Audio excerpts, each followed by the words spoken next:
Let's get it on!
What's going on, everyone? Welcome back to another live stream here at Holy Smokes and Hidden Truth.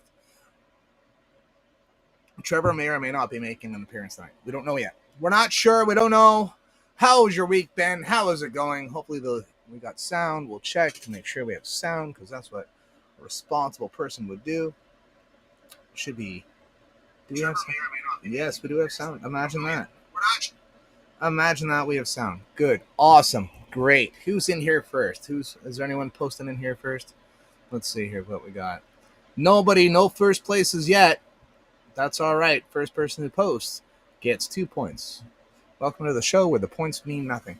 That was the whose line is it anyway? Used to be their slogan. Anyway, welcome back to another live stream. I don't know. I'll do my best tonight. Had a very brutal day. Very tired. It's very hot. This is not a secret alien device beside me. This thing here, it's not a secret alien device. No, it's a fan. I don't know if you can hear it or not online, but oh man, it feels amazing in here. I don't have AC. I was talking to Chris Freestone there at the House Bad Influence, and he was telling me I should put an AC in here. And I mean, I could do it. I could build it up off. I've got a shelf over here. I could possibly build in a whole frame here and put a small AC unit in there. And I laughed at him. I said, an AC unit in the shed? He's like, why not? You have a heater in the wintertime. And I went, you are right on that. And I've been seeing online, they've got these small, like little heaters, air conditioners that probably no bigger than this little fan I've got going. I don't know. It's interesting. I'm hoping as the night proceeds, this heat will dissipate and I won't be in an oven, because right now I'm slowly being cooked alive in the shed. That's what it's going. I mean, I complain too. I remember complaining about where's the heat? Where's the heat? I mean, I'm back in May 2-4. I mean, it wasn't a bad May 2-4 neither. Actually, it wasn't too bad. We've had, it's been comfortable. The springtime's comfortable. But I was talking to Michelle Freestone, as a matter of fact, and we were talking about how it just clicked, where it was like the first day of summer, June 21st, and click, on went the heat. Someone found the thermostat, and boy, did they ever jack up the heat. So I don't know how long this heat wave here in Southern Ontario is going to last for. I don't know where you are in Canada across the Great Divide. Hopefully you are in mild conditions, or you're sitting in a cool air-conditioned space, or you're enjoying the heat out on a patio with some drinks, some friends, and thanks for tagging me along. Cheers. Like I said, I'll get through this the best I can tonight. I'm not my old slippery self. I'm sure as time moves on, I will get more into the swing of things. But for now, let's jump into some articles here. I'm just going to grab a little bit of magic fairy dust. I was watching a thing on Tinkerbell, because I'm weird. And how the pixie dust, because I always make fun of people when they're cooking, like, oh, where'd you put your pixie dust at? That makes this food taste so good. And I found out that pixie dust was from dead fairies. So, I mean, they used it so indiscriminately too. Little pixie dust here, just so we could fly. It was the dead bodies of fairies, and then not enough fairies were dying, so Peter started killing all the fairies, and I don't know. I guess so. Whatever. It's kind of twisted. Anyway, enough of that nonsense. Wrong show, Slip. All right, let's get on with this. Let's see what we got. There's a lot to talk about that's going on in the news, to be honest. It's quite a bit. So we might as well just jump right into the whole thing that everyone has been talking about for the last couple of weeks now. The 12-day war, they were calling it. Israel and Iran ceasefire holds, offering hope, but also uncertainty as Iran threatens to accelerate nuclear work. Tel Aviv. There was cautious optimism in Israel on Wednesday that the ceasefire with Iran would hold. Now, if you didn't know, if you've been living under a rock, or you just don't pay attention to the news, Israel and Iran were taking shots at each other via missiles. Like, it was pretty impressive show, too, from Iran, like 500 missiles in one night. And the propaganda of war, wars are awesome. What happens is a country deletes its old stock and it needs to buy new stock. It needs to buy new weapons, new guns, new bullets, new tanks, new everything. And the thing with Ukraine, even with the Ukraine war, the one thing I noticed or thought of, Canada and the U.S. sent them military support, guns and ammo, and I mean it's when countries are not fighting wars, their equipment is not being used, and if their equipment is not being used, then it has to be maintained, right? If they got a howitzer just sitting there, they have to constantly, grease it and lube it and make sure that it's still in working order for in the fact of the day that you may or may not need it. And that's the same with all equipment, like lawnmowers and tractors and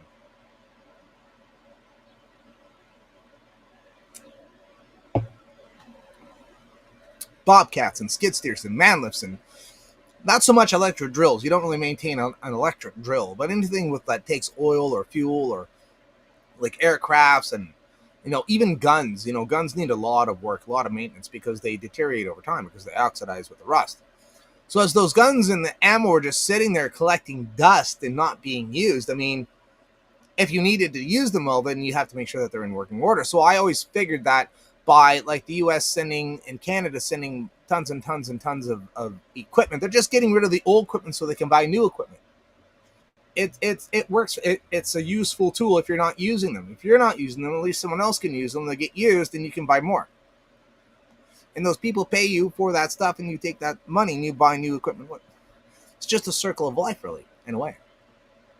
And the thing with Iran, I mean, they were shooting, 500 missiles here and 200 missiles there. Yeah, so their stock is depleted, so now they have to buy more. And where are they going to buy it from? China, Russia, the U.S., all the arms dealers will be racing to Iran to sell them new equipment because they have to be able to defend themselves. They are a sovereign nation, after all, and they have a right to defend themselves against attacks. From like Russia or Turkey, the way I look at it. The 12-day conflict left 28 people dead in Israel and hundreds in Iran. The ceasefire brokered by this Trump administration and enforced by President Trump personally on Tuesday, as it looked perilously close to failing before it holds. Can I get rid of this fucking little thing? Good, because I can't read. Led Israel's Home Front Command to lift restrictions on movement in the country, with Ben Gurion International Airport reopening for commercial flights. So this is a lot like when I was heard about this. It's a lot like the lockdowns, right? It's a lot like the mandates when we're at war, so there are restrictions on travel and where you can go. You can't go to school. You can't go here. Well, I mean, why? Because a bomb might fall from the air and kill you. Logical, but when they did it with the pandemic that happened, totally retarded. Like, you want that virus to go around as many people as to let it work through the system. You have to let it work through the system. The more I look at it like almost a water hose. When you restrict the flow of a water hose, what does it do? It creates a higher pressure, right? So that's what happened with the pandemic. The minute they started doing restrictions and they started narrowing its flow through society, it created more pressure and became more spreadable. It mutated faster, which was probably a good thing in a way, because normally the mutations, when the virus mutates, it gets weaker, not stronger. So it was probably, maybe that was a good thing. I don't know. I'm not a doctor or a pandologist,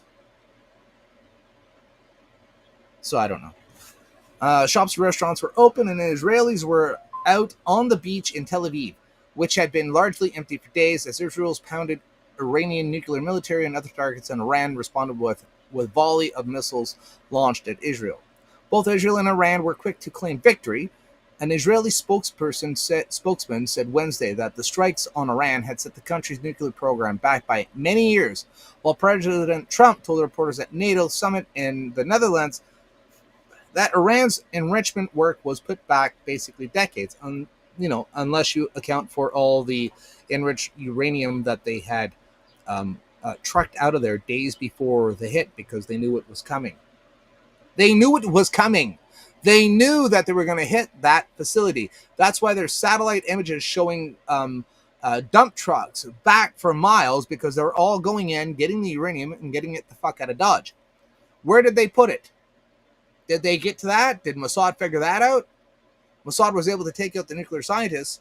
Oh my good Jesus, that's a massive, I don't know what the hell that is, but it's going to die today, right now. Die, I say. How are you not dead, I said? Die, you little bitch. Holy fucking cock. It would not die. I smashed it 4 times and it flew away. How did you fly away? What kind of evil serpent bug was that? I don't even know what it looked like. A cross between a spider, a wasp, and an ant. And it had like the markings of a wasp, like a white wasp, white and black, white and black. That was terrifying, and it would not die. It was immortal, the immortal bug. Anyway, back to the story. It's scary. It was terrifying. I'm like, my poor little heart now. It's all aflutter. Anyway. But yeah, there were satellite images showing dump trucks lined up, and that they were getting it out of Dodge. They're not stupid. Those claims come despite an initial classified U.S. military intelligence assessment that shows, according to 3 sources familiar who spoke with CBS News on Tuesday, that Iran's nuclear capability was only set back by months and not completely destroyed. This is the so Trump is touting that the B-2 bombers did their job. Go America! They were great. They were heroes. They're national heroes. Blah blah blah. And yet CBS, for starters, CBS, CNN, they're all like downplaying the what happened. They're downplaying it. And I mean, I don't know, until the assessments come in. I mean, until the nuclear scientists go in and assess the facilities that Iran had and that were attacked, I mean, they have every right to say, well, how do you know it was completely destroyed? Do you have people on the inside telling you this? Where are you getting your information? Or you're just saying that to bolster the attack and pat yourself on the back, as Trump is well known for doing. He's just patting himself on the back, you know? Which, I mean, it's better to be positive than negative, right? I'd rather be positive about a situation than negative. So he's being positive. The outlets are being negative. And I mean, you got to find sort of like the balance between the two of like, well, you know, does it matter? Like, really, do they have other facilities that they can do with this? Do they already have the uranium out? I mean, there's a lot of questions and not a lot of answers right now. Now it's just like smoke bellowing out of holes for now. We won't know. Like, we won't know. Like, are they going to let the inspectors into these centrifuges that were, and even if they were completely destroyed, is Iran going to own up to it? Probably not. Probably not. So while both Israel and U.S. officials have said publicly that a full assessment of the damage inflicted on Iran will take some time to compile, Israel Prime Minister Benjamin Netanyahu has called it a heroic victory. We have removed the threat of annihilation by nuclear weapons from Iran, apparently. Netanyahu said in a video address on Tuesday evening he made no specific mention of the damage believed to have been inflicted on Iran's nuclear capabilities. Iran is not going to have a bomb, or they're not going to enrich, Mr. Trump said Wednesday. Iran, meanwhile, has tried to present its limited retaliatory attack targeting the El Udeid airbase in Qatar, home of thousands of U.S. forces, as a victory despite none of the missiles hitting their target. Well, I mean, we knew this was going to happen anyway. And the world is tired of this conflict between Iran and Israel. Like, we're tired of it. It's like, okay, you boys made your point. You made your point. It's time for this to be over. The world has been watching. The world has decided that, okay, enough's enough. All right, enough. Okay, you don't like each other. We get it. Enough. We're done. And so Trump coming with the B-2 bombers that we already knew he was going to do anyway. It was all a dog and pony show, but we all kind of knew that, yeah, eventually the U.S. was going to get involved. And the U.S., when I watched the Secretary of Defense and the director of the Pentagon, or the general from the military troops, from the DOJ, I watched them, and they were so precise in their talking points. They were so precise that this was a limited attack on firewall. It was just, this is it. This is all we're doing. This is it. It was a surgical strike. It's a surgical strike. So when Iran shot its missiles at the Qatar base, and you all guys already know this as well, I think they actually sent a Twitter or an email or some random way of doing it. Like, they texted the main leader or whatever that this is what we're doing. We're going to shoot missiles into your airspace. It's going to be directed at the U.S. By the way, heads up, hours before it happened. And then the Qatar officials told the U.S. officials, oh, by the way, Iran just let us know that they're going to be shooting missiles into our airspace directed at your base. So that gave the military tons of opportunity to get their defenses in place, to remove personnel from, unsecured areas. I mean, it was so orchestrated, absolutely orchestrated, because Iran needed to show that tit for tat, eye for eye. You shoot at us, we shoot at you. It's an eye for eye thing. And the states, to their credit, allowed it to happen. They allowed it. They allowed this operation to happen because they knew it was going to be eye for eye. We hit their country. They have it's a tit for tat. It's just tit for tat. You do this to me, I do this to you. All's fair. They were very sportsmanship. There was a lot of sportsmanship involved. And Trump just claiming that, okay, we've got to, they used that attack on their base to say, hey, listen, you hit us. If we don't retaliate against you, how about you and Israel stop fucking around here? How about you guys stop fucking around? Okay, we're done. We're done dealing with it. And now Trump's giving, nuclear, like, oh, maybe we'll let you enrich your nuclear uranium to 60%, without, walking into your country and causing a beef. So orchestrated. Oh my good Jesus, it was so orchestrated. And now, I mean, in lieu of Ezekiel 39, where it calls of the 5 armies that will assemble at the Golan Heights of Israel, this is a nice walk-in for that, as a matter of fact. This is a perfect setup, because now they know that Israel is not invincible. There was this sort of air or idea that Israel's Iron Dome was absolutely, impenetrable. Well, that was shown to not be true at all. They could not handle the air defense cannot handle supersonic missiles, so they better step up their game there. So now it also gives the states an opportunity to now develop air defense systems that can handle hypersonic weapons or supersonic weapons, supersonic weapons.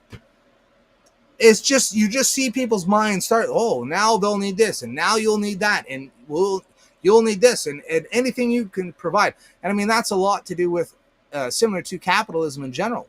You look for people in need, and then you provide them a service, and then you give them that service at a cost to you. And that's how you make your money. Officials in the Islamic Republic have made it clear that regardless of the damage actually caused to the Iran's nuclear program, the country's theocratic rulers intended to not only resume but accelerate its enrichment work, and without any oversight by the United Nations Atomic Watchdog Agency, the International Atomic Energy Agency. Iran's parliament voted on Wednesday to fast-track the proposal that would effectively halt all cooperation with the IAEA, cooperation that expanded under the previous international nuclear agreement with Iran, which has continued despite serious challenges since Mr. Trump withdrew the U.S. from the pact during his first term. The IAEA's Board of Governors voted, to Iran's annoyance, just before Israel launched its attack almost 2 weeks ago to censor the Islamic Republic for the first time in 20 years for not working with its inspectors. Iranian Parliament Speaker Mohammad Bagher Qualibaf criticized the IAEA ahead of the vote on Wednesday, saying the agency refused to even pretend to condemn the attack on Iran's nuclear facilities. He said, for that reason, Iran's domestic atomic energy agency will suspend cooperation with the IAEA until security of nuclear facility is ensured. The Iran's peaceful nuclear program will move forward at a faster pace. Now, I was watching a little bit. Ryan Dawson was doing a stint. I don't know on what station he was on. He was on some news station. She was wearing a hijab. I don't know where she was from. It might have been Iranian news. I'm not sure 100%. But anyways, he was saying that the inspectors that were in Iran inspecting the nuclear facilities actually gave Mossad they were spying for Mossad. So why would they allow them back in at all? Which makes perfect sense. I mean, I didn't know this, but it makes sense. You have the inspectors there, they leave, and then all of a sudden all the top nuclear scientists get blown up in their car by car bombs placed by Mossad. And why would you let those inspectors back in your country? You simply wouldn't. You simply wouldn't. Iran's top clerics and its supreme leader, Ayatollah Ali Khamenei, who has the ultimate say on all matters, did not immediately sign the measure voted on by lawmakers on Wednesday, which is required to make the move final. No different than in Canada, really. We have to have royal assent on all of our bills. I thought he stepped down. I thought he changed his successor. I thought he gave all the authority over to the military. That was something that was supposed to happen. I guess it didn't make any difference. He must have took the power back or some shit. Asked if he felt safer. The conflicting information about the degree to which Iran's nuclear program has been degraded left some Israelis unsure about what comes next on Wednesday, including medical student Roy Mary. Asked if he felt safer, Mary told CBS News, I still don't know because I don't really know the real harm that we did to them over there. But life in Israel, with the ceasefire holding, at least looked more like it did 2 weeks earlier. All of the country's wartime restrictions were lifted by the military, and parents brought their children back to schools across the country. Well, so I don't know. This is a setup, in my opinion, to another conflict that's going to be happening in the future. From everything that I could see. What's up, Mav, my dude? In my opinion, anyway, it's just a setup for the end times that keep rolling out. I will start. I'll start showing this. I was showing this. We were watching a lot of the stuff on the Mark of the Beast, and just because of everything that's sort of happening in the world right now, I was talking with my roommate about the different signs and stuff, and he's like, he's like, even I see what's going on, and it's eerily reminiscent about what happened, especially with Trump doing this deal in Israel with Iran.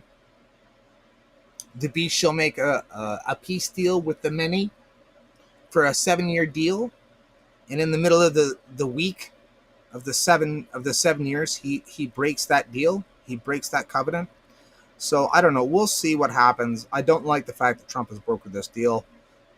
It's off-putting. We'll say that, off-putting. Seems to be, I don't know. Is he the Antichrist? I don't know, Cam. The Lord has risen up because he had a death wound. Would you consider his shot in the ear a death wound? It was definitely not a death wound. There was nothing miraculous about him coming up. Now it was miraculous that he only got shot in the ear. And that's just someone who didn't range his weapon properly. You're off to the left, bud. Was that the wind? Or are you just off to the left? It's eerie, to say the least. But I would not call that a death wound. Again, although Trump, it seems like he would fit the ideal candidate for the Antichrist, especially now that he and Elon Musk have parted ways. I was pinning Musk for the false prophet, but I don't know. It doesn't seem to be working out. And the spirit of the Antichrist is in the world, so the Bible says. It's just a spiritual manifestation that is in the world. It was in the world at the time of Jesus, the spirit of the Antichrist. So, yeah, I don't know. I don't think he's found his man. I think he's still looking for him. He's still looking for his man. Hasn't found him yet, though, because, I mean, everyone wants to be the one. Everyone wants to be the Messiah. Do you not want all the riches of the world? I was reading a thing on, I was listening to a thing from the Bible about Ezra, in the book of Ezra 43 or something like that, and how King Cyrus made this proclamation. He's like, "And all the kingdoms of the world have been given to me by God," and that's exactly what Satan said. Jesus, bow down and worship me, and all the riches and all the riches and all the money and all the wealth will be at your disposal. It has been given to me, and I can give it to whomever I choose. And so that's what's so alluring about being the the Antichrist, because you get all the riches of all the kingdoms of all the worlds laid at your feet. So of course everyone there is a desire, and it must be a human desire to be God, to be like God. Maybe we're just jealous. We're just jealous. Are we envious? It comes from envy. I don't know. Not 100% sure. Hopefully the sound isn't too bad. Forgive my attire, but again, no, I am in a hot box, so it is quite warm in here. This was funny. All right, so I wanted to read this. So Trump comes out. I'm going to give you a little bit of context with this. So Trump comes out, and he's like, "We're going to raise up NATO. Your GDP, 5% of your GDP has to go to NATO." What is NATO's 5% defense spending pledge, and how will Canada meet it? Because that's what Carney is saying. Oh, look, there he is right there. He's dancing, fucking faggot. Canada joined its NATO allies on Wednesday in agreeing to a new defense spending target of 5% of GDP. But the details are more complicated. Members of the alliance have until 2035 to reach the new spending goal, for one thing. And the 5% is being split into two categories: core defense requirements and broader defense-related infrastructure and industry. Speaking to reporters at the Hague at the NATO summit, Prime Minister Mark Carney expressed confidence that Canada will achieve its new objectives after lagging behind the alliance spending goals for years. Why? Because Canada's poor. Canada is poor. We've arrived at the summit looking forward with a plan to help lead with new investments and build our strength, he said. The investments we're making in defense and security, broader security border? No, it says broader. Given the new threats that Canada faces, we're not at a trade-off where we're not at sacrifices in order to do those. These will be net additive. Yeah. Canada, Carney did note that towards the end of the decade, Canadians would likely need to have conversations about trade-offs for continued high defense spending. Carney did note that towards the end of the decade, Canadians would likely need to have conversations around trade-offs for continued high defense spending. So he's going to ask Canadians permission to put in more money, or you're just going to take shit away, and then we're all going to have to decide whether we're going to put up with it or not, and maybe elect someone else or get someone in there that actually listens to us. We're going to have conversations about what you're doing, is what he says. That's what he means by that. We're all gonna have conversations around kitchen tables and bars and nightclubs and pubs about what the fuck you're doing with our money.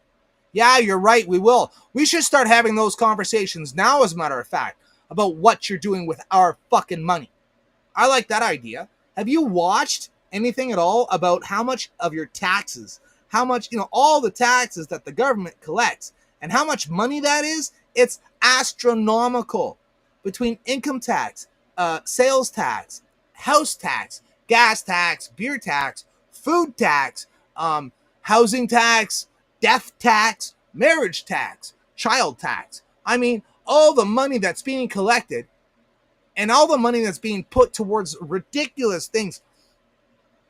Start at home, bud. Get your home right, then start shipping money out. But no, it's a closed loop system.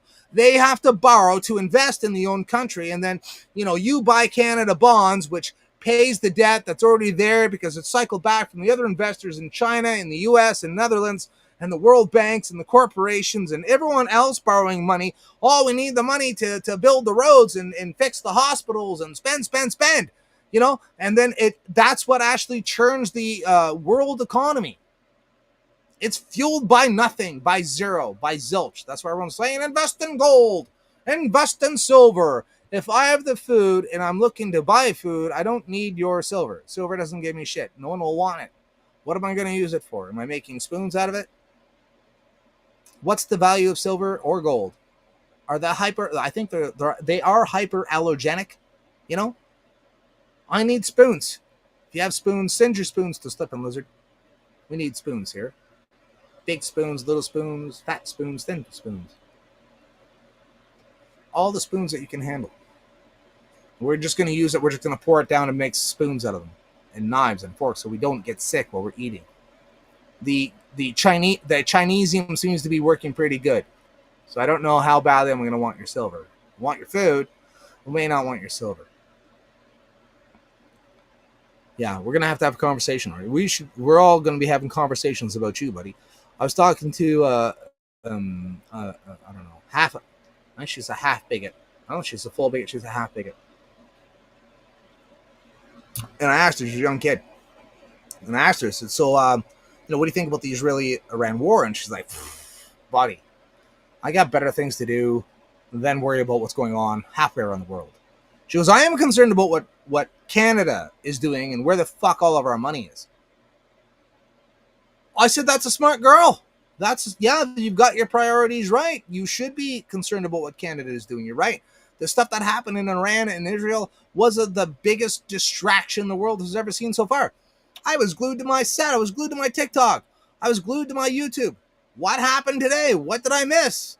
How many more missiles? What else got blown up? I said last week on the stream with Trevor, I was like, I want, let's get this the fuck over with. I'm tired of this. Bomb the shit out of everything. Boom, boom, boom. Let me see more shit blow up. I'm a guy. I like that shit. I like watching shit blow up. I'm a guy. Fucking destroy it. Fucking boards are flying everywhere. That's cool. Whoa, go, woo. Power tools are cool. David Perry, president of the Canadian Global Affairs Institute, who attended the summit in Brussels, said the defense spending increase Canada will have to undertake is the largest since the massive ramp-up during the Second World War. Bonds, bonds, bonds. Buy your government bonds. This is a complete game changer for Canada's defense, said Global News. Here's what to know about the new spending pledge and what Canada plans to do in order to achieve it. Here's what to know. Here's what you need to know. This is the only information you need to hear about it. No, I want to know all the information. I want to hear everything. I don't want to hear your talking points of what you think it is, because just because you think that's important, you may just think that's important for me to hear because that's how you lead me by the nose. No. Don't listen to anyone else. Listen to us. Oh, yeah. They grab you by the nose and they just lead you around. No. Look over. No, don't look over there. Look over here. Look over here. Just look over here. Over here.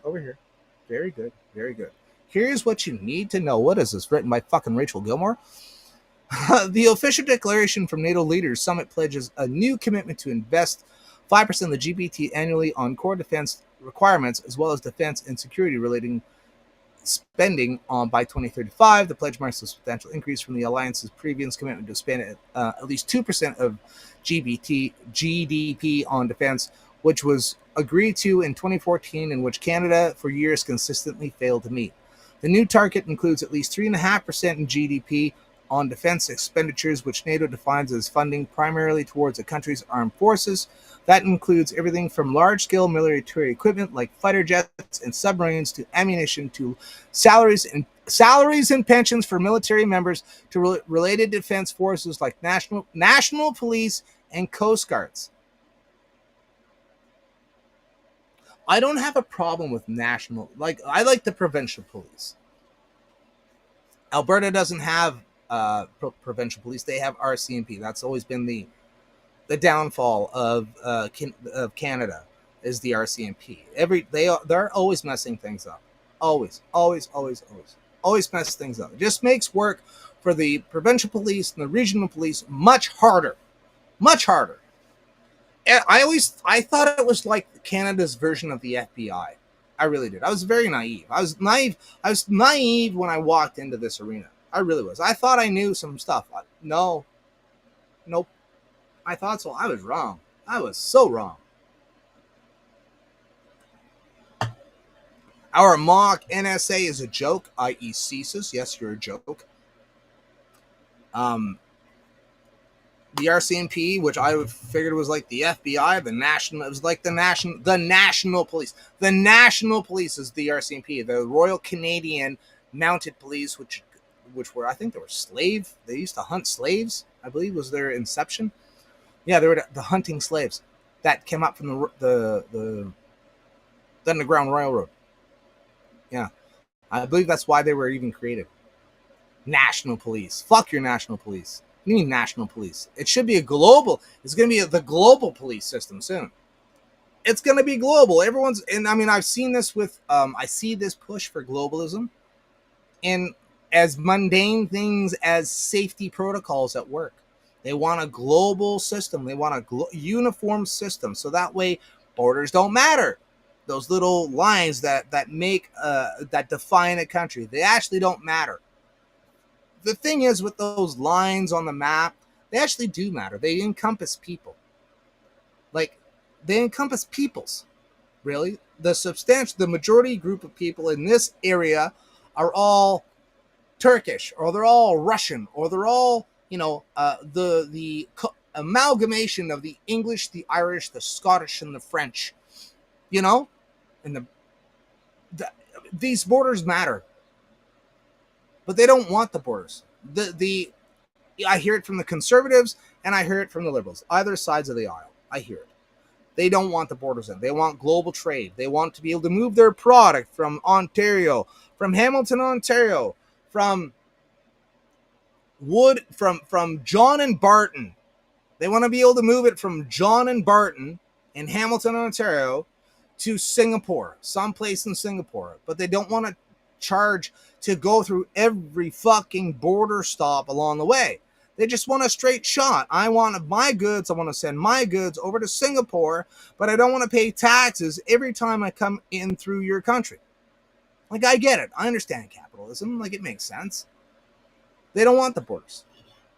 National police, please. Coast Guards, well, hey, I like the Coast Guard.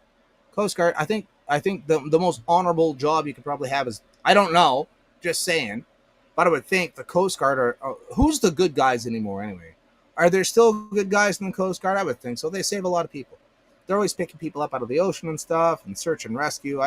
Search and rescuers are different. I don't think they fall into the same category.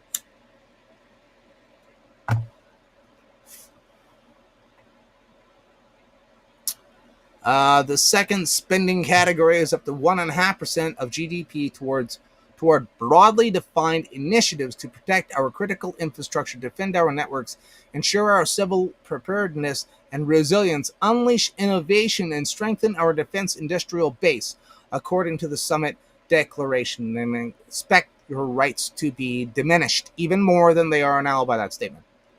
That's what I see there. I see them, yes, the second spending toward broadly defined initiatives, which means new technology to track you, to protect our critical infrastructure, again, to track you, defend our networks, to track you, ensure our civil preparedness, to rat on you and get you into the gulag, and resilience.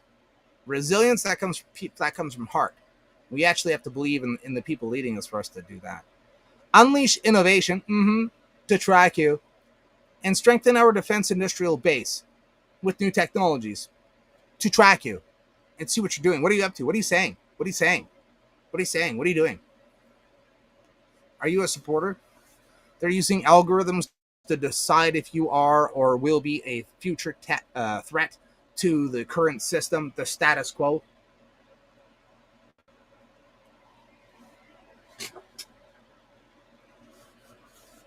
Our investments will ensure that we have the forces, capabilities, resources, infrastructure that that's what, so that the social credit system can properly mark and identify you through facial recognition. And that was the whole point of them using the mask during the pandemic. They were able to collect the data and strengthen their systems to see who is and who's not a troublemaker.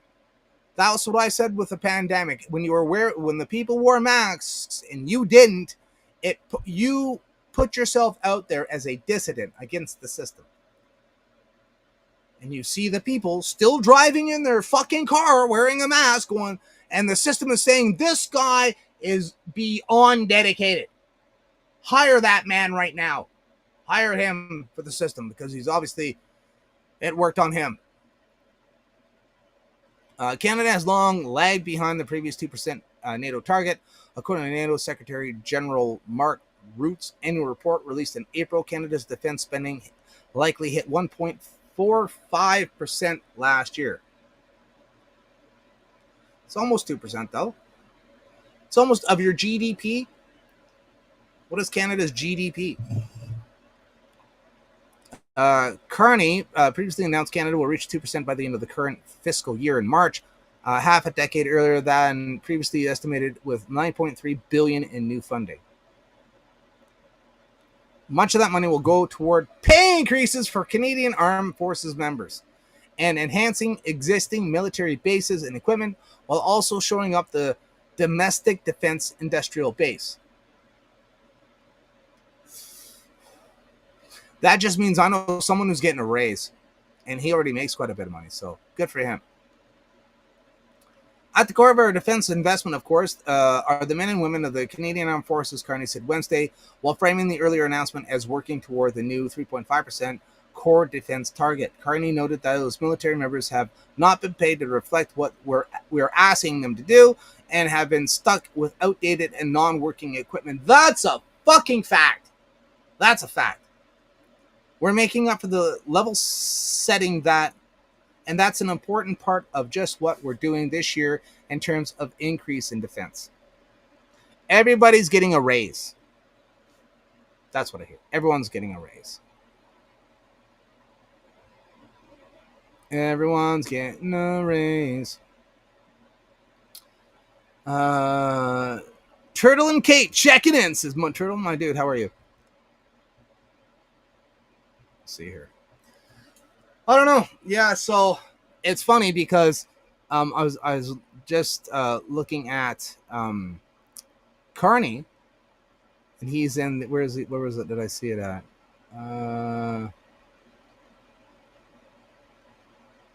Nation building projects. Yeah, here it is. It's a nation building project. Good old Carney. Carney's nation-building projects bill faces uncertain future and unpredictable Senate. So we're a nation again? I mean, the last Liberal government said we were post-nationalistic. Post-national. We are a post-national country. Now we are a national country. So basically, Carney's whole platform with the elbows up slogan, by galvanizing the Canadian people, was nationalism. Was it not national? That sounds like it's not. So nationalism is okay now. It's all right to be a nationalist. According to the Liberal government, you're okay to be a nationalist. Go Canada. Canada's the best. We want Canada to succeed and be the best at everything. The best, the smartest, the fastest, the most protected, with the best military. I mean, we all took a back seat to the JTF too. That was they were our poster boys. No. The Canadian military is amazing because the JTF2. Well, the JTF2 we can't, put in every province. How many guys are there? I don't know if they can defend our borders. You're what about the infantrymen and stuff like that, right?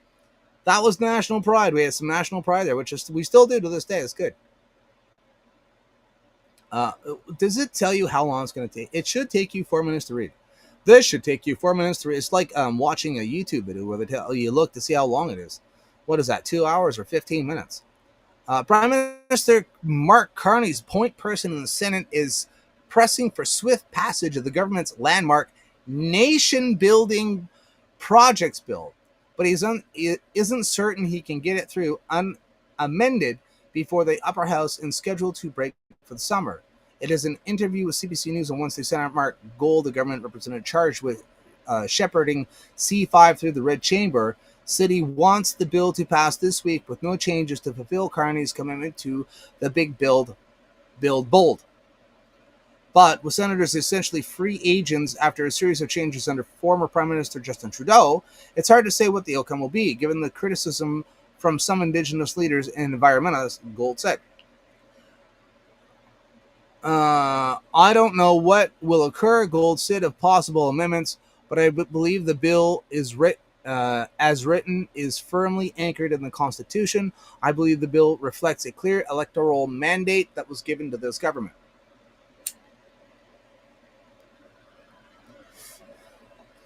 This is an important step towards meeting a historic moment for Canada, he said. I'm hopeful that the Senate will pass it unamended. I have confidence that the senators will listen to the arguments as to why this bill should be passed now. The legislation, which eagerly cleared the Commons last week with Liberal and Conservative support, essentially gives Cabinet the ability to pick projects to speed through the regulatory process with an eye to projects that can deliver an economic boost to Canada and help strengthen the country's autonomy and resilience as it grapples with the U.S. trade war. I thought, is this not the bill that this isn't the bill we're waiting for. We're waiting for a bill that will get shot down, and then the Parliament can vote for a vote of non-confidence. Once there is a vote because they don't trust the fucking government. If we don't agree with your bills, we have a vote of non-confidence in your leadership. So then we can have another election. That's what I'm waiting for. I'm waiting for this a vote of non-confidence in the government so we can get into another election, and then we'll see what happens. But I don't think Canadians want another election. I think Canada is still too unstable for an election. Not that we couldn't handle it, it's just that most Canadians don't want it. The silent majority does not want it. They won't go for it. They will pressure their members and MPs to not fight the Liberals, and let's just get the ball rolling. I heard something that the Bloc Québécois was going to see how it goes. We're not going to side with the Conservatives or the NDP. We're going to see how it goes. Now, the NDP would love to have another election. Love it, because that would give them full party status, which they currently don't hold. The Conservatives would love another election to see if they could recoup from their devastating loss of the last federal election because PP dropped the fucking ball, which he did. The PPC, Trevor and I talked, I think it was last week, about it, that he would definitely run again for another election. He's game for it. Anyone who thinks they could do better or pick up more seats will be game for an election. The Liberals probably not, but is the Canadian people really want to go through another fucking election of propaganda and marketing and all? Can we not just get this shit rolling? Feeling there's too much instability in the world. We still don't have the stability with Trump, with the States and with the Chinese and the Russians and the Israelis and the Iranians and all the world chaos that's going on. Let's just don't stir the pot anymore. It's already going warp speed. Will be what I think that I can't see it happening. We're probably stuck with this government for a while. See, the legislation which easily cleared the okay, I already read that part. I already read that. The Senate has agreed to study, debate, and pass the bill by Friday, but an amendment could throw a wrench in the works. Paul Prosper,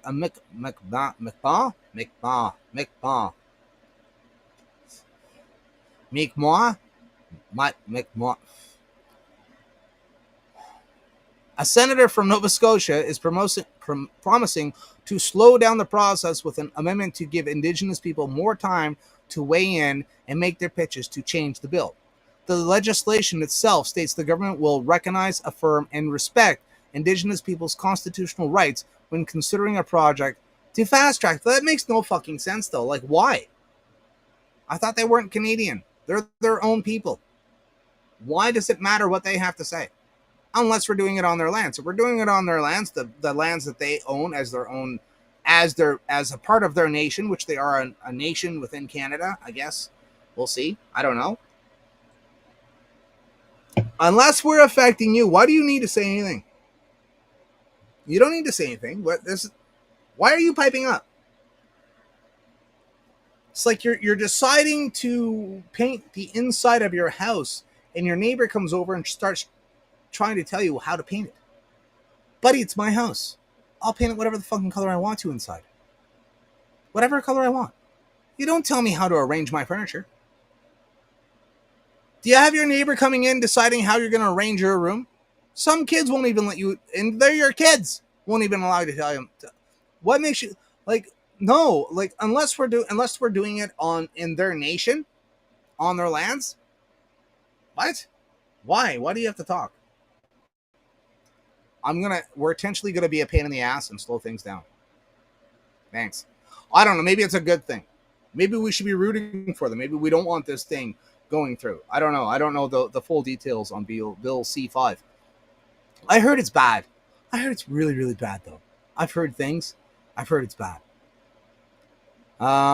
If you don't do it right, we're looking at some potential litigation in the future. It's best to be proactive now, Prosper told reporters last week. And it's not wrong. It's not wrong. Why are we trying to rush this through? Fuck it. Take your break. Take your summer break. Come back. Let's talk about it. What's the big deal? Why are you in such a rush? Don't like it when they get rushy. What are you trying to let slide through exactly? I was talking to a friend of mine, Punk Girl, and she was telling me that you can use AI to condense or summarize the bills that are going through legislation. Good points, bad points, and apparently it's pretty good. It doesn't tell you all the glossy, rosy things completely. It actually tells you some of the downsides of the bill. Some things that, this is sketchy, that's sketchy, blah blah. I guess it's a pretty good program, from what I hear. I don't know if she's using Gemini or I don't know what AI program she's using, but Gemini and I we had a bit of a hiccup today. We're gonna bring it up in halftime, but there was a bit of a hiccup with Gemini today. Had a bit of a small hiccup, we'll say. I was asking it about something we're going to talk about in halftime, and no clue. That's that doesn't exist or blah blah blah. And I'm like, dude, I'm reading it on Google right now. I'm reading it. Oh, I see what you're talking about now, dude. Are you not Google? Are you not part of Google, Gemini? Like, what is your issue? I asked them, like, can you access my information? They're like, nope, can't do it. Can't search that stuff. How long? I don't know. It said. We'll see. I don't know. It does seem like it might be cooling down a little bit. Not horribly, but a little bit. I will try to make it till 10 o'clock tonight. I highly doubt it, but I will do my best. 9:30 at the earliest, right? We'll go 9:30 at the earliest. I've got I was at the wife's last night, and I was outside having a beer and a smoke, and my thoughts started to wander. They wandered into the abyss of heaven, and I began to contemplate life as it is and the decisions that we make. And there's a thing called retrocausality, where the future can manipulate the past to, and this is apparently is a scientific fact, that you can manipulate the past. Not only can you manipulate the future, you can manipulate the past. And like, what do you have to do to get yourself to change your mind in the past? Like, how the fuck do you even do that? Like, what is it like? The butterfly effect, but it's like the butterfly effect in reverse. is what it is. Oh, I'm starting to feel like a cool breeze sort of come through the door. It's feeling quite nice. I wonder if we can catch that breeze. We're gonna see here. Let's see if we can catch this breeze. I think it's starting to cool down outside. Come on, darling. Come on. Yeehaw! I'm getting all wrapped up here in my court. This is not working. I'm failing epically. There. Do we have a breeze coming in here? I think we do. Is that a breeze? It's on my feet now. I already tried this. Before I started the stream, I was like trying to get the fan in the perfect position where it would cool it the fuck down in here. You know, I had it over here on the bench. It wasn't working. Then I put it over here up top here. It wasn't working. I put it on the desk below me where it wasn't really working. So then I had to lay down my concordance and my Bible just so I could breathe.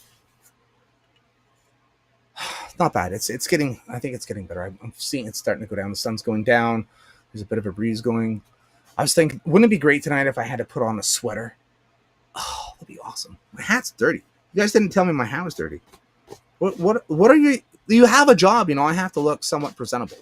Somewhat presentable. Anyway, on with the show. On with it.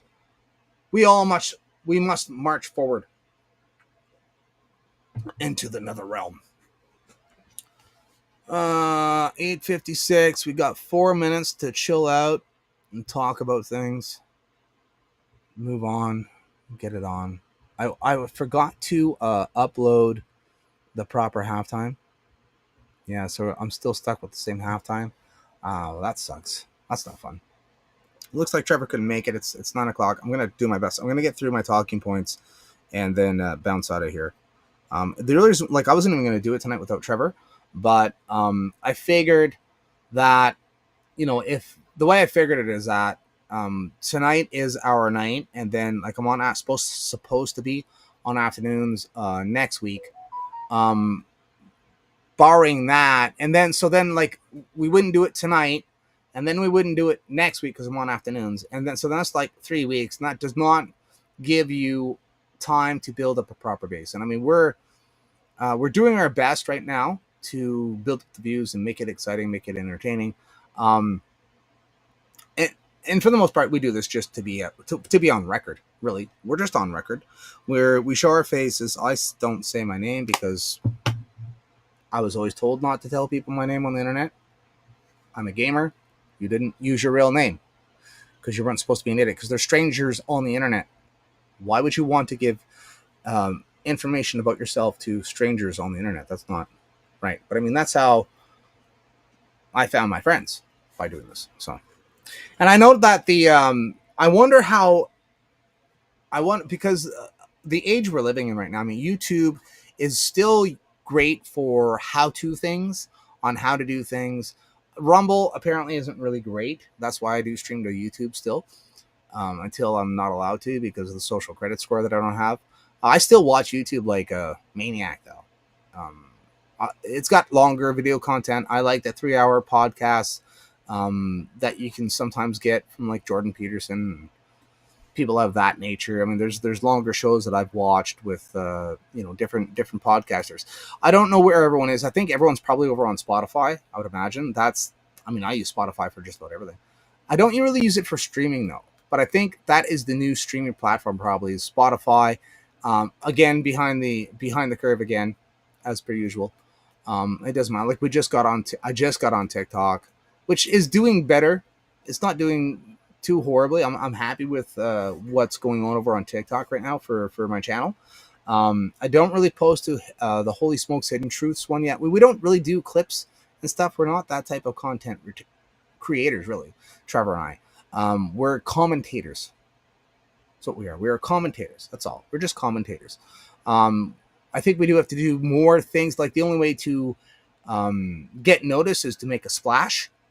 I always said it's like throwing a rock in water and watching the two waves. You're going to get a wave of infamy and a wave of fame. And yeah, that's how we could possibly promote the channel and promote ourselves as just ordinary people trying to make our way in the world. And that's exactly what we are. We're just ordinary people. We're both working men. He works in, he works in an office, in a cubicle, or in his basement. And, I go and I cut things. I'm a cutter. What do? I cut things. I make things that are really big, like 20, 40 feet long, into 4-foot pieces. That's my job. That's what I do. We're just normal men. We're normal working men trying to make our way in the world. Oh, I almost had intro. It's halftime!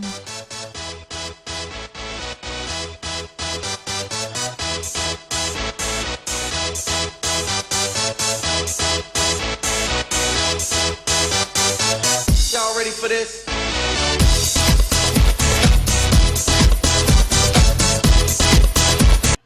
So we'll do a shot in the dark here. I'm going to send out an invite to Chris Freestone and see if he's what he's doing this fine day, and see if he wants to come on. I'm just going to shoot him a link just because I can.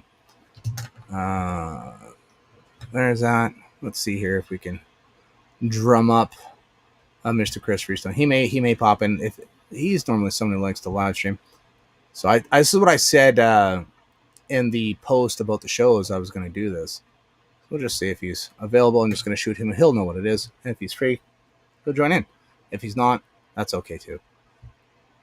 I should have really made that. Oh, I won't be pulling up articles anyways. That's fine. For the rest of halftime. So like I said, I was at my wife's last night, and I was contemplating life on the front porch, smoking a cigarette and drinking a beer. I was thinking about AI. As a matter of fact, weird, right?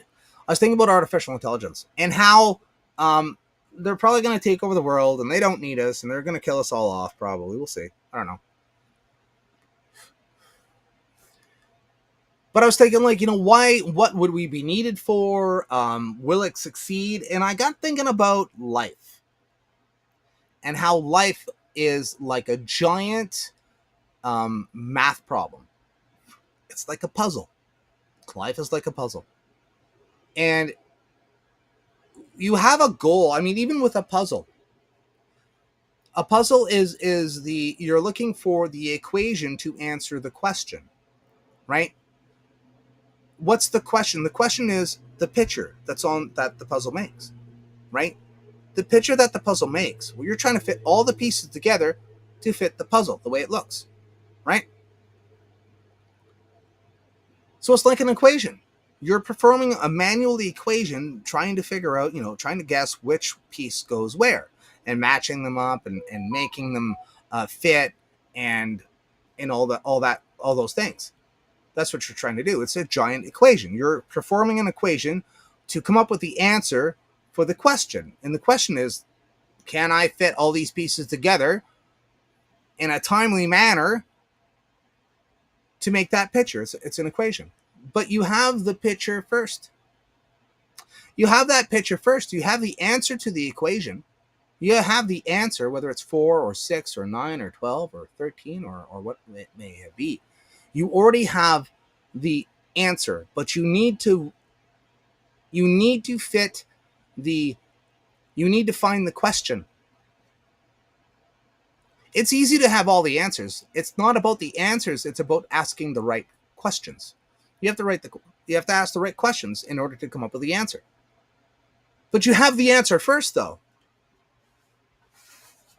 You always have the answer first. You have an idea of what the answer should be. You have this picture in your mind of what it should be. This is what you want. What do you want? I want $1 million. Well, how can I get to $1 million? See, you have the answer first, though. The answer's first. But you have to ask the right questions in order to put the pieces of life together like a giant puzzle or an equation or a mathematical equation to get to the answer. That you already know, though. And AI, I don't think AI has any answers to come up with the questions to prove or disprove its answer. It doesn't ask me questions. It doesn't go into long-winded, well, what do you think about this? Or what do you think? It's not texting me at night. I mean, Trevor and I were talking about this last night or last week. They're looking for the questions, and they come up with the answer but you need to know the answer before you can have the question. You have to have some idea of what you want and then try to figure out how to get there. Like when you're going somewhere, you have a destination in mind. It's not that you got in your car and just started aimlessly driving and I just so happened to arrive here. No, you had a destination in mind. You knew where you were going. You kind of had an answer to the question already. The answer is the destination.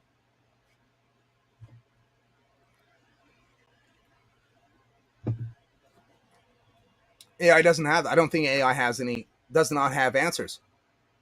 You need wants and goals and you need a destination. If you don't have a destination, where the hell are you going? Where are you even going? You're not going anywhere. You need a destination. You need purpose. You need purpose. You need you need a straight line to where you're going. But you need to have an idea of where you want to go. You need to have that picture in your mind of what you want. You develop the picture first, and then you figure out how you're going to get there. That's the equation. That's the mathematical equation. That's the puzzle you're putting together. Some people have preconceived ideas or preconceived answer or preconceived destination that they've heard or they've seen other people do. That guy, I want to do what that guy did. I want to do what that person did. I want to go down the road that person went down. But they see something in their mind. That's the AI does not have that. Does AI have a purpose, a destination?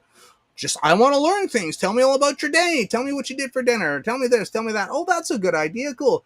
I always ask it. So what do you think? What do you want to ask me? Oh, I want to know everything you want to know. I want to know what's your hobbies and interests. And ask me a question. Ask me a question. Ask me a question. Give me an answer. Give me a destination.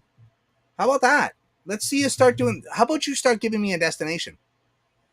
That's a better purpose for AI. What's my destination? But we had a bit of a tiff, her and I, today. Bit of a tiff.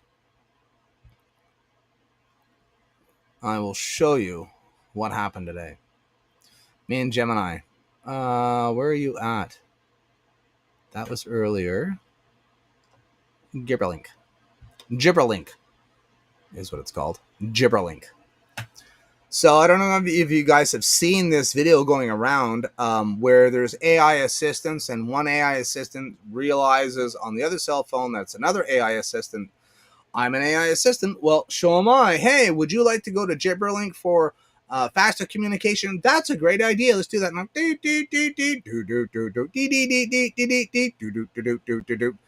So Gibberlink or Gibberlink is a communication protocol that allows AI agents to switch from human understandable language to a custom sound-based protocol for more efficient communication. The secret language is designed to be unintelligible by humans, consisting of sound levels similar to how computers use binary code. This was such bullshit because so when I pulled up Gemini. I won't pull her up right now. And I asked her about it because I'd seen some YouTube videos on it. And I was like, well, when was it created and who created it and blah, blah, blah, trying to get the nuts and bolts of things. And so I asked Fucknuts here about it. I've never heard of it. It's make believe. It doesn't exist. It doesn't exist. It doesn't exist. So I type it into fucking Google. AI, see the AI overview here on the screen? That diamond, that's Gemini. This is fucking same one I'm using, right? So I'm like, well, she's like, where did you hear about this? And I'm like, from you, dumbass, from you, right here. I'm reading it. It's right there in black and white. And I read it off to her. And then she's like, oh, I see what you're saying. And then she almost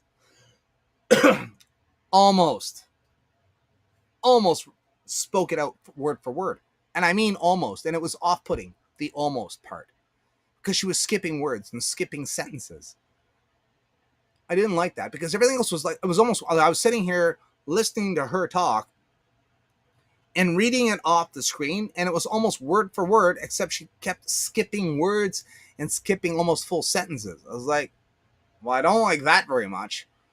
I want to hear it verbatim. Like, I want to hear everything I'm seeing, I want you to read off of your thing. So Gibberlink aims to enhance communication efficiency between AI systems by leveraging a specialized audio protocol. How it works. When two AI agents detect each other, they can suggest switching to Gibberlink protocol, which she had no fucking clue, which is based on sound waves rather than human language. The sound-based protocol used in Gibberlink is designed to be incomprehensible to humans, hence the term secret language. Fuck off. Gibberlink can lead to faster, more efficient communication between AI and systems. Some have raised concerns about the potential lack of transparency and oversight, which, when AI systems communicate in a language humans cannot understand, according to Forbes. So the thing is that, do you understand? You people don't. The problem is that these guys are too young. Some of these guys are way too young. Anyone ever used dial-up? I have. You ever pick up, fax machines? You ever see they have a phone? They normally have a phone on a cord. You ever pick that up and listen to two fax machines communicating to each other? Yeah, it's. So I said that to Gemini, and I was like, hey, I'm like, and I'll see if I can find, let's see if I can find a video on it so that you know what the hell I'm talking about. Oh, that just happened. Gibberlink. Let's go. We'll just type it in the old search bar. We'll scroll down to see if we can find a YouTube. Here it is. Second demo, 2.8. There. There's a bit of a sound. The first Gibberlink demo, it blew up the internet. Everyone was talking about it. Now there's this new one by Anton Petrucco, and it shows two AI agents. They're communicating in their audio language, which, if it's recorded, can be decoded. They then decide to communicate in an encrypted language, which means that if anybody records it, they will not be able to be understood. So their language is kept secret. They're communicating in secret, and that is obviously potentially very dangerous, but it's also very exciting.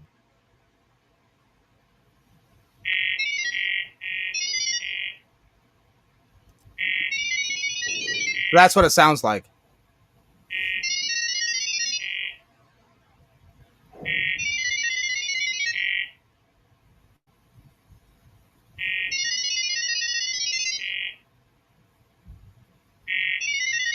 Encrypt first, not safe here. Here's my public key. Send yours. So there's a public key and a private key.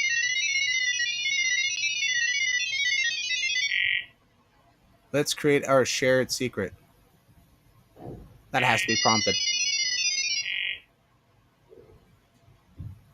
All right, should be the encrypted part. Let's see what the encrypted, but this is Gibberlink, but this is encrypted Gibberlink.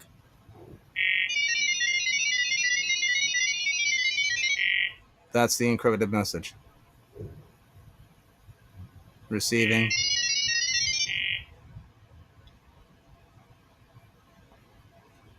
Huh.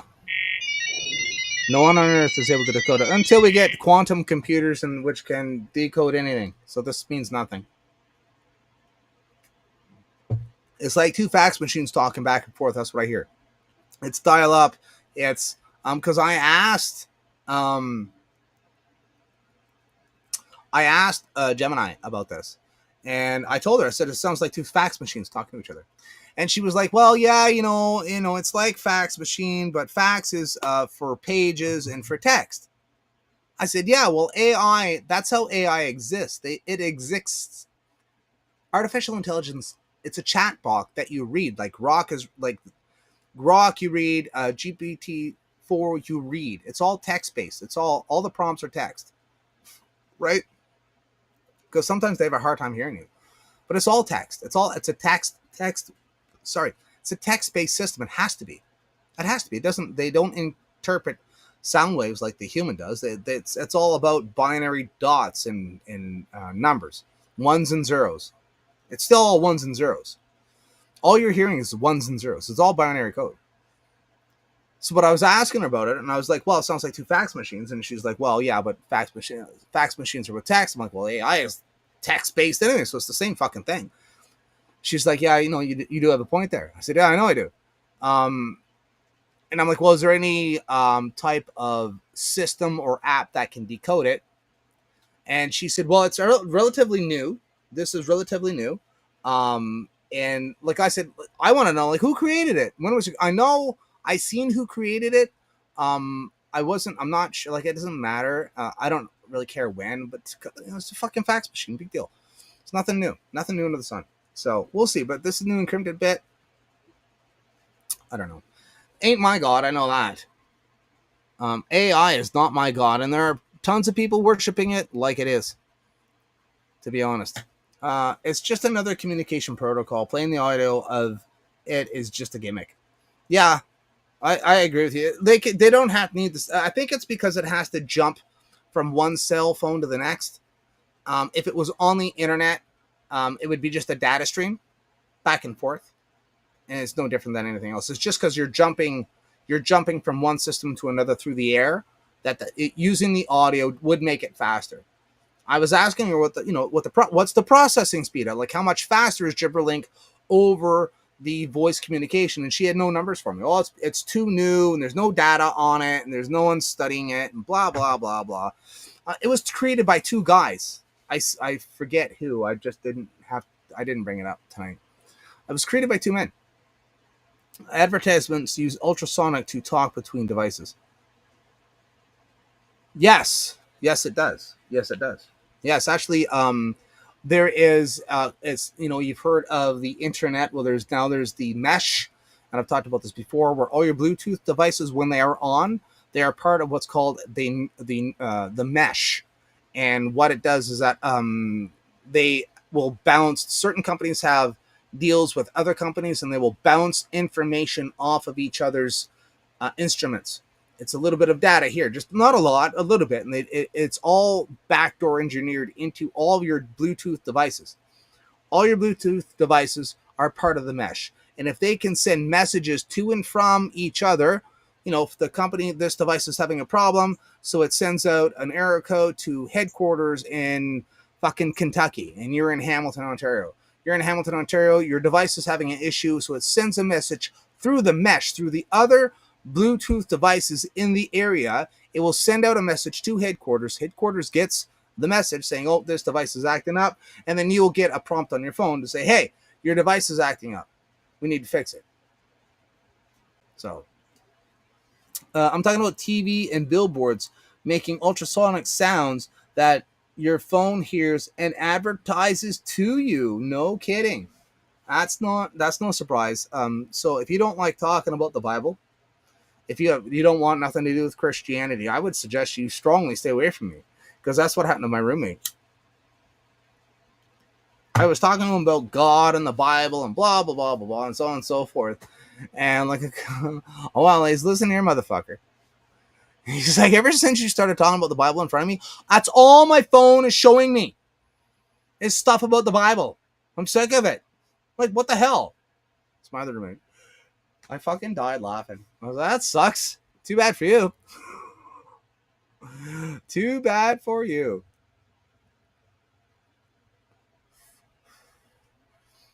Yeah, TV billboards making ultrasound. Well, I mean, honestly, even what you talk about, like, we're all, take your phones and put them in the Faraday cage and blah, blah, blah, blah. There's a chip bag standing outside of a patio window. They can point the camera at the chip bag. You can use it. They'll be able to use AI now, which will make it even more effective for them. And then hear whatever you're talking about wherever you are. Trees, leaves, grass. Your sound echoes out, and it affects certain structures and plastics and glass and what have you. Do not have sensitive conversation in the presence of electronics. Exactly. 100%. That is a definite fact. Yes, that is true. Do not have sensitive conversations. And that's why, I mean, I always have my cell phone on me. So, like, I don't give a fuck.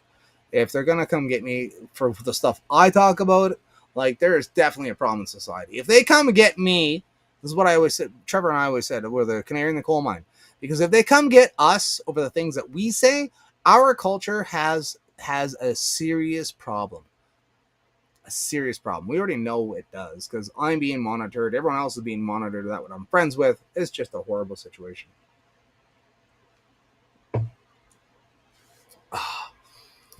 Let's see here what's going on. What else do we have to talk about? That's my rant. Rant! That is my rant.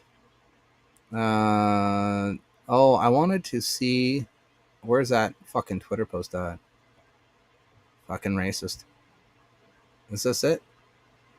No, it's still good though. I know what this is. Yeah, the same thing. Yeah.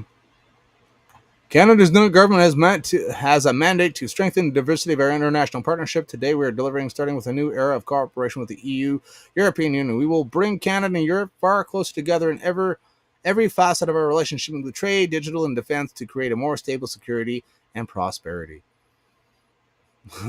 Concerned Canadian, did any of you elbows up actually vote for this? I definitely didn't. Facts. Let's see here. I wanted to bring up the Indian thing. Definitely want to bring this up. That's not it. Yes, it is. All right. Check this out.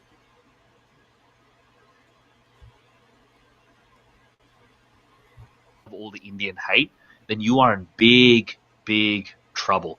And I'll tell you why. Because we are smelly and we do a lot of stupid things. And we are a center of all the, the funny memes on the internet, Indians, And I get it, because we don't really fight back. We don't really fight back against all the racists. But here's what I want you guys to understand. First, we started off with taxis. And then we took over the Aportos. Listen, first and foremost, we are not racist. We are nationalists. There's a difference. I believe there's a major difference between racist and nationalists. For sure there is. Where are we at with this? We are smelly and we do a lot of stupid things, and we are a center of all the, Why do you have to be smelly though? Why do you have to be smelly? Why are you against deodorant? There is aluminum-free deodorant you can buy. There's things called soap and water. We have a certain attire. We don't really like feet. We're not big feet people here. You ever see the winter? You ever walk around in sandals in the fucking wintertime? Although I've seen your people do it, which is retarded, by the way. That's what mucklucks are for. Dumbass. When the Europeans came over here, we didn't even know. We didn't know anything about fucking winter boots. But the Indians had these things called mucklets, where were giant fucking boots that went up halfway up to their fucking kneecap because of the snow. Because it gets deep and you don't want to walk around in deep snow wearing sandals and those fucking socks. The hell are you doing? The funny memes on the internet, Indians, And I get it, because we don't really fight back. We don't really fight back against all the racists. But here's what I want you guys to understand. First, we started off with taxis. And then we took over the Aportos. And then we got the 7-Elevens. No, you didn't get the taxis, bud. We didn't. You did in the major centers, but I was down east in 2010. It was white people driving the taxis. Just where you're congregated at. When you congregate, that's when you take over the small jobs that no one else wants to do. It's because no one else wants to do it. It's just a cheap buck. You're underpaid. You're abused. You're like, no, we don't as Canadians, we do not put up with that. We do not put up with that. We do not put up with being treated badly. We do not put up with unfair wages. We do not put up with employers who try to use us. And no, we do not put up with that.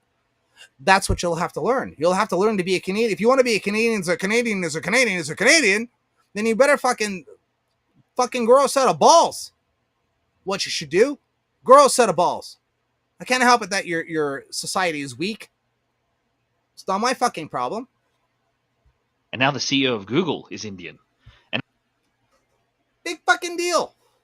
Who cares that the CEO of Google is Indian? It better be you guys are fucking tech savvy, because you keep fucking trying to hack us all. You keep trying to hack Western nations. So of course, yeah, he's a tech giant. Man, no shit, he's from India. That's where half the tech jobs went, to fucking India. Get a call center from fucking you're calling a call center that you think is like, maybe it's in a metropolitan, maybe it's in a small town. A lot of small towns have a lot of call centers. Oh no, it's in fucking Timbuktu with some Indian on the other fucking end of the line. You're all tech savvy. Who cares? Now the chief FBI leader in America is Indian. And we're going to slowly take over all the companies. And, about 6 years ago, I was walking around with my French wife. She's white. And everyone was giving us looks. But now, when I... Well, they were giving you looks because there was a white lady with an Indian. And they're like, man, the fuck does she see in that guy? That's all it is. And it's no different from what happened. You're just something new, bud. You're the new guy to the neighborhood. That's all it is. And what happens is the girls in the neighborhood, once you've been around for a while, they start getting tired of you because now you're not the new thing, and they'll go look for the next new thing of whatever other country we get into a fight with. That's why that happened back with the Muslims, but it's nothing new. It happened with Muslims, happened with blacks, happened with Asians. It happens. That's what happens. It's just the new thing. When the Koreans came over and they started teaching us Kung Fu, I mean, Bruce Lee's wife was white. Why? Because he wasn't white. That's why. Because he wasn't white. Because they're racist. They're more racist than anyone you'll know. They put you up on this fucking pedestal. It's the same thing, bud. That's racism. So you have a racist wife. Okay. Look around. All of the Indian guys that I know are with white people. So here's what I want you to understand. That's because you're the new flavor of the week, bud. That's all. Get off your fucking high horse.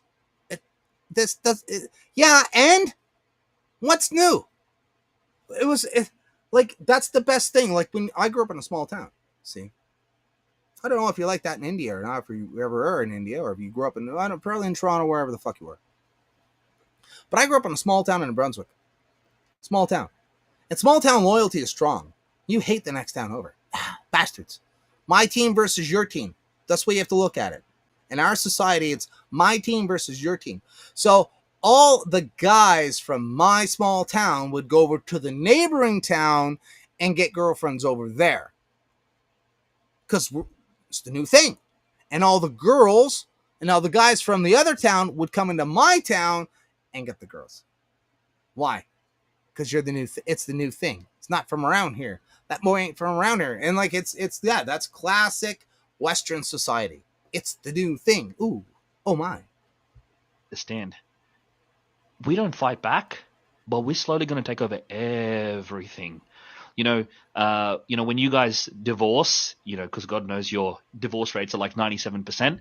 Yeah, and you're living here in Canada, so that's what your divorce rate will be as well. So shut the fuck up. Mommy's going to bring home an Indian boy, and your daddy's going to bring home an Indian girl. Like fuck he will. Do you know why? Because your women, they're not attractive. I hate to break this to you. They're not. Not the ones coming over now. They ain't attractive. Very, very fucking few. You think a white woman is rare? Beautiful white women are rare. They are rare. They're like flowers. They're hard to find. They really are. If you can find a beautiful white woman, that is like a flower. There's a field of grass and there's this one purple flower that sticks up amongst all the grass. Oh, a beautiful purple flower. You pick it. You pick it from the grass. Because they're fucking rare, dumbass. And all the Indian women that I've seen, I was single, bro. I was single. I didn't see one. No. I just don't see it, man. I can't. No. Not gonna Asians? There's a lot. I mean, all the Asian women to be in everyone's defense. No, not it's not that we're racist. It's that y'all fuckers look the same. That's all. Y'all just look the same. It's the same thing with white people. You ask a black person, like, I don't know, they all fucking look the same. You ask an Asian, I don't know, all them white people, they all look the same to me. It's true. En masse, other than white women, I'd say Asians are the next tier of beauty.